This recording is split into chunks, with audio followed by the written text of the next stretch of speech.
ಆತ್ಮೀಯ ಮಿತ್ರರೇ ನಮಸ್ಕಾರ. ಇವತ್ತು ಸೂರತ್ತಲ್ಲಿದ್ದೀನಿ. ಸೂರತ್ತಲ್ಲಿ 35 ಡಿಗ್ರಿ ಬಿಸಿಲಿದೆ. ನಿಜವಾಗ್ಲೂ ತಡೆಯೋಕ್ಕಾಗ್ತಿಲ್ಲ.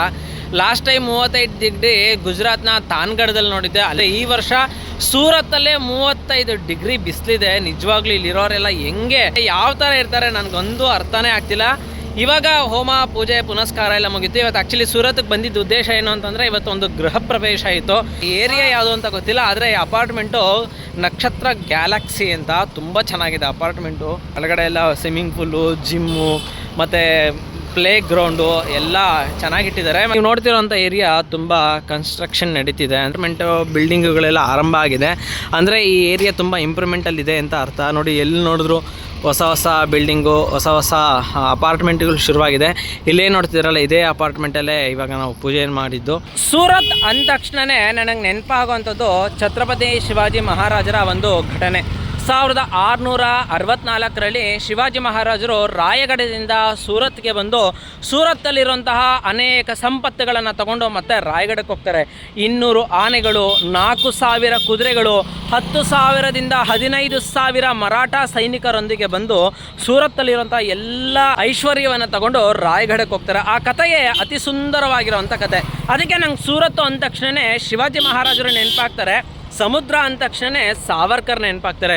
ಹೀಗೆ ರಾಯಗಢದಲ್ಲಿ ಶಿವಾಜಿ ಮಹಾರಾಜರು ಇದ್ದಾಗ ದೆಹಲಿ ಸುಲ್ತಾನನಿಂದ ಸಿದ್ದಿ ಮಸೂದನನ್ನು ಕಳಿಸ್ತಾನೆ ಶಿವಾಜಿ ಮಹಾರಾಜರನ್ನ ಹತ್ಯೆ ಮಾಡಲು. ಶಿವಾಜಿ ಮಹಾರಾಜರು ಅತ್ಯಂತ ಚಾಣಾಕ್ಷ ಅಂತ ಗೊತ್ತಿದ್ದಂತಹ ಸಿದ್ದಿ ಮಸೂದು 1,00,000 ಸೈನ್ಯವನ್ನು ಕರ್ಕೊಂಡು ರಾಯಗಢದಲ್ಲಿ ಶಿವಾಜಿ ಮಹಾರಾಜರು ಇದ್ದಾರೆ ಅಂತ ಗೊತ್ತಾಗಿದ್ದ ತಕ್ಷಣ ಆ ಇಡೀ ಕೋಟೆಗೆ 1,00,000 ಸೈನ್ಯವನ್ನು ಕಾವಲಿಗಾಗ್ತಾನೆ. ಯಾವುದೇ ಕಾರಣಕ್ಕೂ ಶಿವಾಜಿ ಮಹಾರಾಜರು ತಪ್ಪಿಸ್ಕೊಂಡು ಹೋಗಬಾರ್ದು ಅಂತ. 1 ತಿಂಗಳಾಗುತ್ತೆ, 2 ತಿಂಗಳಾಗುತ್ತೆ, ಬರಾಬರಿ 4 ತಿಂಗಳ ಕಾಲ ಶಿವಾಜಿ ಮಹಾರಾಜರು ಅಲ್ಲಿ ಕೋಟೆಯಲ್ಲಿ ಸಿಕ್ಕಾಕೊತಾರೆ. ಸಿದ್ದಿ ಮಸೂದು ಏನಾದರೂ ಮಾಡಿ ಶಿವಾಜಿ ಮಹಾರಾಜರನ್ನು ಹಿಡಿಲೇಬೇಕು, ಇಲ್ಲ ಕೊಲ್ಲಲೇಬೇಕು ಅನ್ನೋ ನಿರ್ಧಾರದಲ್ಲಿರ್ತಾನೆ. ಕೋಟೆ ಒಳಗಡೆ ಯಾವ ವಸ್ತುಗಳು ಹೋಗದಂತೆ ಅವ್ನು ತಡೆದಿರ್ತಾನೆ. ಶಿವಾಜಿ ಮಹಾರಾಜರು ಇದನ್ನೇ ಯೋಚನೆ ಮಾಡ್ಕೊಂಡು, ಈಗಾದರೆ ಹೇಗೆ, ನಾನು ಏನಾದರೂ ಮಾಡಿ ತಪ್ಪಿಸ್ಕೊಂಡು ಹೋಗಲೇಬೇಕು ಅಂತ ಆಲೋಚನೆಯಲ್ಲಿದ್ದಾಗ ಏಕಾಏಕಿ ಒಂದು ಗುಂಡು ಬಂದು ಶಿವಾಜಿ ಮಹಾರಾಜರ ಪಕ್ಕದಲ್ಲೇ ಕೋಟೆಗೆ ಬಂದು ಅಪ್ಪಳಿಸುತ್ತೆ. ಮಹಾರಾಜರಿಗೆ ತುಂಬ ಆಶ್ಚರ್ಯ ಆಗ್ಬಿಡುತ್ತೆ. ಸಿದ್ದಿ ಮಸೂದನ ಹತ್ರ ಆದರೂ ಆಗಲಿ, ದೆಹಲಿ ಸುಲ್ತಾನರ ಹತ್ರ ಆದರೂ ಆಗಲಿ ಇಷ್ಟು ಅತ್ಯಾಧುನಿಕ ಆಯುಧ ಇರಲಿಲ್ವಲ್ಲ, ಇದು ಎಲ್ಲಿಂದ ಬಂತು ಅಂತ ಆಲೋಚನೆ ಮಾಡಿ ಅವರು ವಿಚಾರಿಸ್ತಾ ಗೊತ್ತಾಗುತ್ತೆ ಸಿದ್ದಿ ಮಸೂದ್ ಜೊತೆಗೆ ಪೋರ್ಚುಗೀಸರು ಕೈ ಜೋಡಿಸಿದ್ದಾರೆ ಅಂತ. ಆವಾಗ ಶಿವಾಜಿ ಮಹಾರಾಜರಿಗೆ ಅತ್ಯಂತ ಕೋಪ ಬರುತ್ತೆ. ಪೋರ್ಚುಗೀಸರಿಗೆ ಇದೊಂದು ಪಾಠ ಕಲಿಸಲೇಬೇಕು, ಅವರು ಮಾಡಿರುವಂತಹ ಕೃತ್ಯಕ್ಕೆ ತಕ್ಕ ಪ್ರಾಯಶ್ಚಿತ್ತ ಆಗಲೇಬೇಕು ಅಂತ ಆವಾಗ ಡಿಸೈಡ್ ಮಾಡ್ತಾರೆ ಸೂರತ್ತಿಗೆ ಬಂದು ಇರುವಂತಹ ಸಂಪತ್ತುಗಳನ್ನು ತಗೊಂಡು ಮತ್ತೆ ರಾಯಗಢಕ್ಕೆ ಹೋಗೋಕ್ಕೆ ಅಂತ. ಆಗ ನಡೆದಿದ್ದೆ 1664ರಲ್ಲಿ ಅತ್ಯಂತ ಚರಿತ್ರೆಯ ಒಂದು ಸಾಧನೆ. ಅರ್ಥ ಮಾಡ್ಕೊಳ್ಳಿ, 10,000ದಿಂದ 15,000 ಮರಾಠ ಸೈನ್ಯ, 200 ಆನೆಗಳು, 4,000 ಕುದುರೆಗಳ ಸಮೇತವಾಗಿ ಬರೋದು ಅಂದ್ರೆ ಅಷ್ಟು ಈಸಿ ಇಲ್ಲ. ಸುತ್ತಲೂ ಬಿಜಾಪುರ ಸುಲ್ತಾನರು, ದೆಹಲಿ ಸುಲ್ತಾನರ ಆಳ್ವಿಕೆ ಇತ್ತು. ಅವ್ರನ್ನೆಲ್ಲ ಕಣ್ತಪ್ಪಿಸಿ ಬರಬೇಕು ಅಂತಂದರೆ ಶಿವಾಜಿ ಮಹಾರಾಜರ ಯೋಚನೆ ಹೆಂಗಿತ್ತು. ರಾತ್ರಿ ಹೊತ್ತೆಲ್ಲ ಜರ್ನಿ ಮಾಡೋದು, ಬೆಳಗ್ಗೆ ಹೊತ್ತೆಲ್ಲ ಬಿಡಾರ ಹಾಕೋದು, ಬೇರೆಯವ್ರು ಕೇಳಿದ್ರೆ ಇಲ್ಲಿ ನಾವು ದೇವಸ್ಥಾನಕ್ಕೆ ಹೋಗ್ತಿದ್ದೀವಿ, ಯಾತ್ರೆಗೆ ಹೋಗ್ತಿದ್ದೀವಿ ಅಂತ ಹೇಳೋದು. ಇನ್ನೂ ಒಂದಷ್ಟು ಜನಕ್ಕೆ ಯಾವ ಥರ ಗಾಳಿ ಸುದ್ದಿ ಹೋಗಿತ್ತು ಅಂದರೆ ದೆಹಲಿ ಸುಲ್ತಾನರ ಮೇಲೆ ಶಿವಾಜಿ ಮಹಾರಾಜರು ಯುದ್ಧಕ್ಕೆ ಹೋಗ್ತಿದ್ದಾರೆ ಅಂತೇಳಿ ಸಾರಿ ದೆಹಲಿ ಸುಲ್ತಾನಗೂ ಗೊತ್ತಾಗಿ ಆ ದೆಹಲಿ ಸುಲ್ತಾನ ಕೂಡ ಯುದ್ಧವನ್ನು ಮಾಡೋಕ್ಕೆ ತನ್ನ ಸೈನಿಕರೊಂದಿಗೆ ಅಣಿಯಾಗಿ ಸಿದ್ಧಿಯಾಗಿದ್ದ. ಏಕಾಏಕಿ ಸೂರತ್ಗೆ ಬಂದ ತಕ್ಷಣ ದೆಹಲಿ ಸುಲ್ತಾನನಿಗೂ ಆಕಾಶ ಕೆಳಗೆ ಬಿದ್ದಂಗಾಯಿತು. ದೆಹಲಿ ಸುಲ್ತಾನನಿಗೂ ಮೂಲ ಆದಾಯ ಎಲ್ಲಿತ್ತು ಅಂದರೆ ಸೂರತ್ತಿನಲ್ಲಿ ಬರುವಂತಹ ಆದಾಯ. ಸೂರತ್ತಲ್ಲಿ ಅನೇಕ ದೇಶ ವಿದೇಶಗಳಿಂದ ಬರುವಂಥವ್ರು ಇರ್ಬೋದು, ನಮ್ಮ ಭಾರತೀಯರು ಇರ್ಬೋದು, ಎಲ್ಲರೂ ಸೂರತ್ತಿಗೆ ಬಂದು ಸೂರತ್ತಿಂದ ಡಿಸ್ಟ್ರಿಬ್ಯೂಟ್ ಆಗ್ತಿತ್ತು. ಅಂದರೆ ಆಗ ಮೂಲ ಸೂರತ್ತು ಕೇಂದ್ರವಾಗಿತ್ತು ದೆಹಲಿ ಸುಲ್ತಾನರಿಗೆ. ಹಾಗಾಗಿ ಇಲ್ಲಿನ ಆದಾಯ ಅತ್ಯಧಿಕವಾಗಿ ಅವನಿಗೆ 50%ಗಿಂತ ಜಾಸ್ತಿ ಸೂರತ್ತಿಂದ ದೆಹಲಿ ಸುಲ್ತಾನನಿಗೆ ಬರ್ತಿತ್ತು. ಇದನ್ನೆಲ್ಲ ನೋಡಿದಂಥ ಶಿವಾಜಿ ಮಹಾರಾಜರು ದೆಹಲಿ ಸುಲ್ತಾನನಿಗೂ ಪಾಠ ಕಲಿಸ್ಬೇಕು, ಪೋರ್ಚುಗೀಸರಿಗೂ ಪಾಠ ಕಲಿಸ್ಬೇಕು ಅಂತೇಳಿ ಇಟ್ಟು 3,000 ಚೀಲಗಳನ್ನು ತುಂಬಿಕೊಂಡು ಎತ್ಕೊಂಡು ಹೋಗ್ತಾರೆ. ಅಂದರೆ ಸಂಪತ್ತನ್ನು ತೊಗೊಂಡೋಗ್ಬೇಕಾದ್ರೂ ತನ್ನ ಸೈನಿಕರಿಗೆ ಎಂಥ ನಿರ್ದೇಶನ ಕೊಟ್ಟಿದ್ರು ಗೊತ್ತಾ?